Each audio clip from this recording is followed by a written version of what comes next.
You are listening to Bedtime Dreamy Tales. Please make sure you have smashed that like button and subscribe to our channel for new story. Story title, Alice's Adventures in Wonderland, Part 4. The Rabbit Sends in a Little Bill.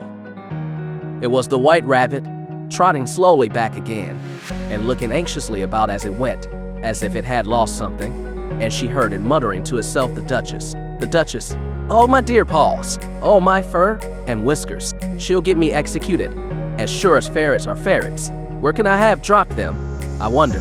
Alice guessed in a moment that it was looking for the fan and the pair of white kid gloves, and she very good-naturedly began hunting about for them. But they were nowhere to be seen. Everything seemed to have changed since her swim in the pool, and the great hall, with the glass table and the little door, had vanished completely.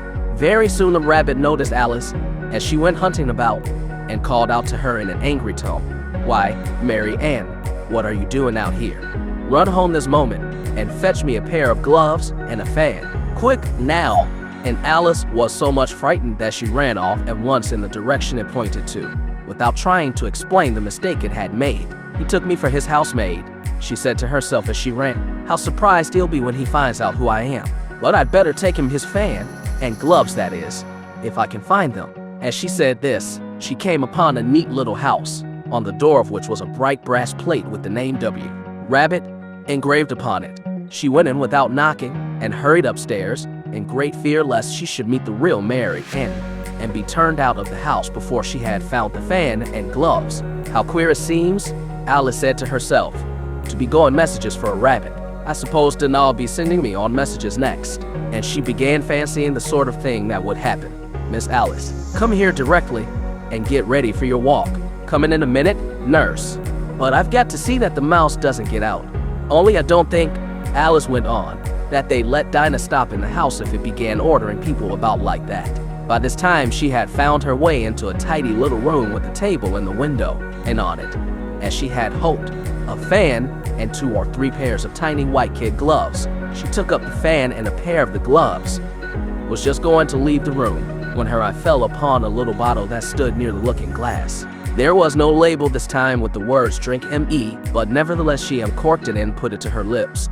"I know something interesting is sure to happen," she said to herself, "whenever I eat or drink anything, so I'll just see what this bottle does. I do hope it'll make me grow large again, for really I'm quite tired of being such a tiny little thing." It did so indeed, and much sooner than she had expected.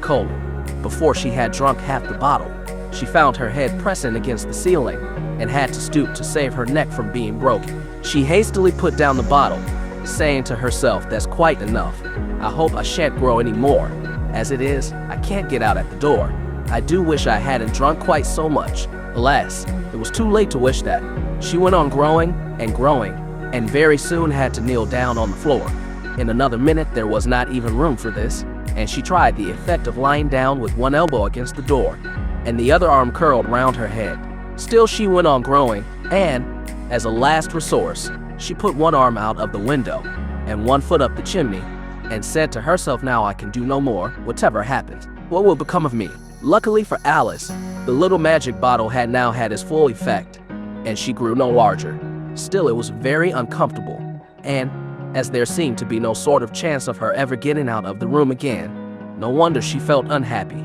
It was much pleasanter at home, thought poor Alice, when one wasn't always growing larger and smaller, and being ordered about by mice and rabbits. "I almost wish I hadn't gone down that rabbit hole, and yet it's rather curious, you know, this sort of life.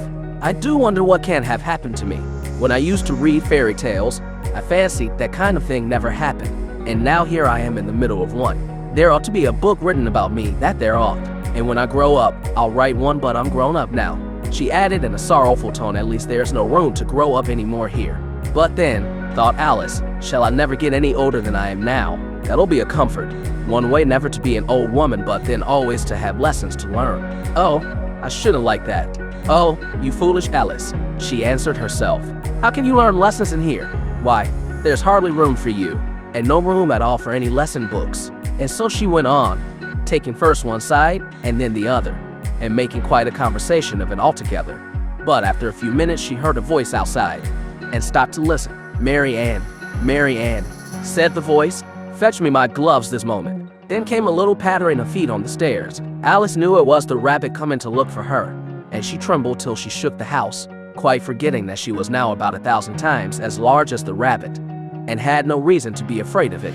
Presently the rabbit came up to the door and tried to open it, but as the door opened inwards and Alice's elbow was pressed hard against it, that attempt proved a failure. Alice heard it say to itself, "Then I'll go round and get in at the window that you want," thought Alice, and after waiting until she fancied she heard the rabbit just under the window, she suddenly spread out her hand and made a snatch in the air. She did not get hold of anything, but she heard a little shriek and a fall, and a crash of broken glass, from which she concluded that it was just possible it had fallen into a cucumber frame, or something of the sort. Next came an angry voice, the rabbit's, "Pat, Pat, where are you?" And then a voice she had never heard before, "Sure, then I'm here. Digging for apples, Your Honor. Digging for apples, indeed," said the rabbit angrily. "Here, come and help me out of this." Sounds of more broken glass. "Now tell me, Pat, what's that in the window?" "Sure, it's an arm, Your Honor." He pronounced it wrong. "An arm, you goose. Who ever saw one that size? Why, it fills the whole window." "Sure, it does, Your Honor. But it's an arm for all that." "Well, it's got no business there. At any rate, go and take it away." There was a long silence after this, and Alice could only hear whispers now and then, such as, "Sure, I don't like it, Your Honor, at all, at all.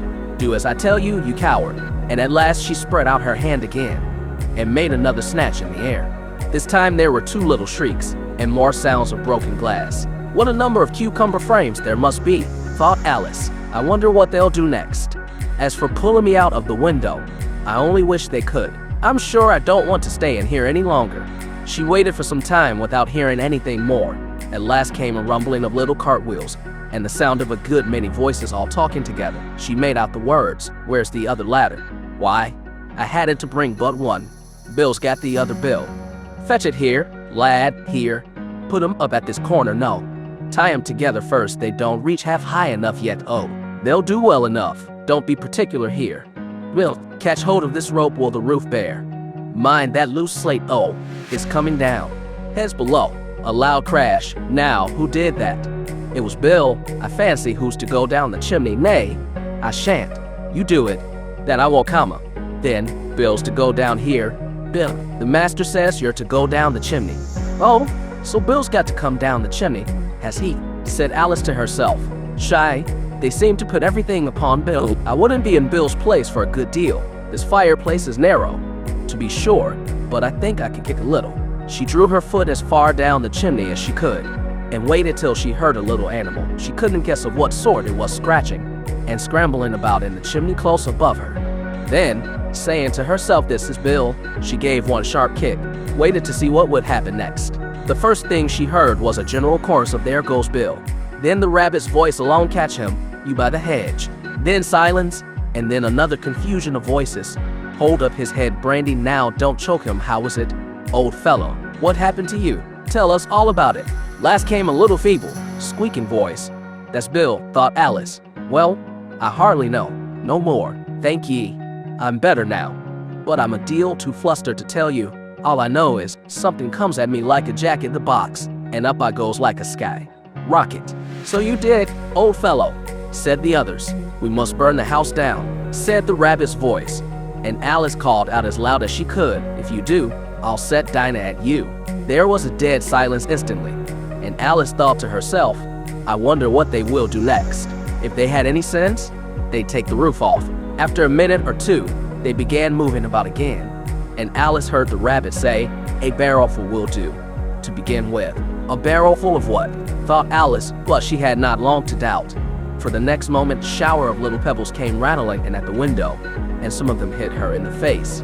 "I'll put a stop to this," she said to herself, and shouted out, "You'd better not do that again," which produced another dead silence. Alice noticed with some surprise that the pebbles were all turning into little cakes as they lay on the floor, and a bright idea came into her head. "If I eat one of these cakes," she thought, "it's sure to make some change in my size, and as it can't possibly make me larger, it must make me smaller, I suppose." So she swallowed one of the cakes, and was delighted to find that she began shrinking directly.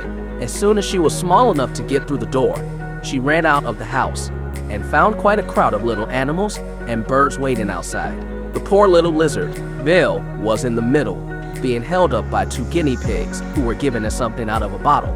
They all made a rush at Alice the moment she appeared, but she ran off as hard as she could, and soon found herself safe in the thick wood. "The first thing I've got to do," said Alice to herself, as she wandered about in the wood, "is to grow to my right size again. And the second thing is to find my way into that lovely garden.